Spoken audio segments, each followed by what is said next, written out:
बिस्मिल्लाहिर्रहमानिर्रहीम। अस्सलामु अलैकुम। 12 न्यूज़ के साथ मैं हुसैना हुसैन। चलते हैं खबरों की जानिब।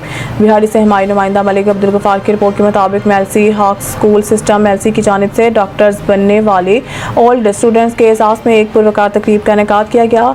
स्कूल मैनेजमेंट की जानिब से फीमेल डॉक्टर्स और इनके वालिदैन का पुरतबाक इस्तकबाल किया गया। तकरीब से खिताब करते हुए डॉक्टर्स ने कहा कि बिलाशुबा हॉक्स स्कूल सिस्टम मेल्सी की सरजमीन पर एक अजीम दर्जगाह है।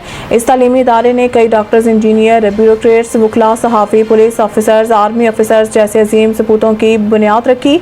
इनका मज़ीद कहना था कि तलबा की शानदार कामयाबी में उस्ताज़ा के साथ वालिदैन की काविशें भी शामिल हैं।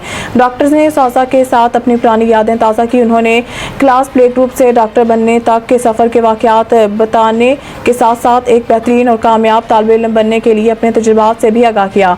इस मौके पर हॉक्स स्कूल सिस्टम मेल्सी के डायरेक्टर सैयद काशिफ रज़ा बुखारी और सैयद ज़ीशान रज़ा बुखारी ने खिताब करते हुए कहा है कि मुल्क का रोशन मुस्तकबिल है। इनकी मेहनत और लगन से हमें उम्मीद की किरण दिखाई देती है। उन्होंने तलबा की मेहनत और कामयाबी को सराहा और मुस्तकबिल के लिए नेक तमन्नाओं का इजहार किया।